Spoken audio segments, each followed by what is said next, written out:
বন্ধুরা আমার সাথে তোমরাও এই রেসিপিটা দেখবে, ঠিক আছে?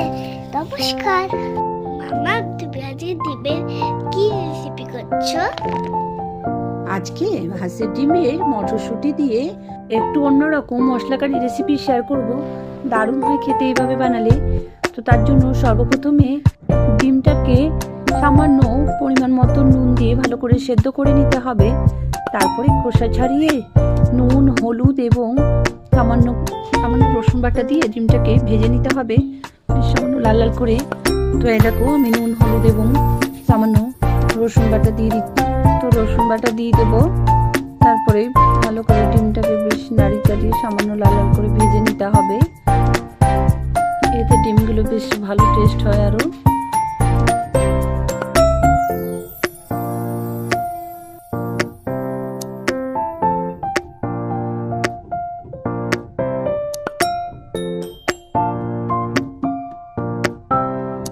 তো এই দেখো ডিমগুলো বেশ লাল লাল করে ভেজে নিয়েছি। তারপরে একে একে ডিমগুলোকে তুলে নেব।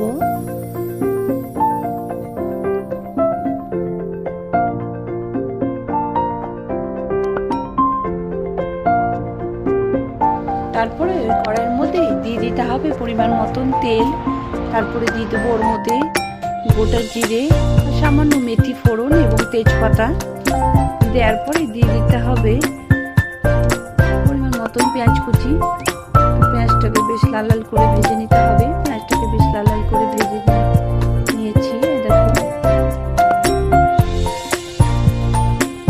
পেঁয়াজটা লাল লাল বেশ হয়ে গেলে দিয়ে দিতে হবে পরিমাণ মতো টমেটো কুচি।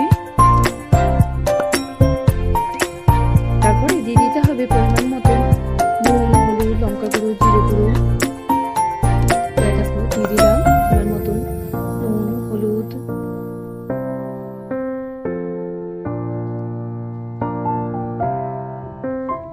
আর এদিকে দিয়ে দিলাম আদা, রসুন এবং দু একটা এলাচ ওর মধ্যে বেটে দিয়ে দিয়েছিলাম, দিয়ে দিতে হবে।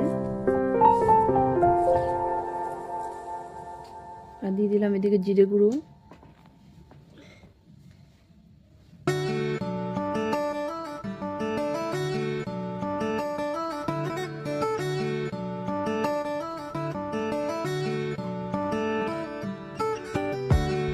সমস্ত বেশ সিমে আছে, বেশ কিছুক্ষণ বেশ নাড়াচাড়া করে কষিয়ে নিতে হবে ভালো করে। তো এদের একটুখানি সামান্য নাড়াচাড়া করে নিয়ে সামান্য জল দিয়ে কষানোটা বেশ ভালো হয়, মশলাটা যাতে বেশি লেগে না থাকে। সামান্য দিয়ে দিতে হবে জল মশলাগুলি দেওয়ার পরে। তারপরে বেশ কষিয়ে নিতে হবে। তো বেশ দেখো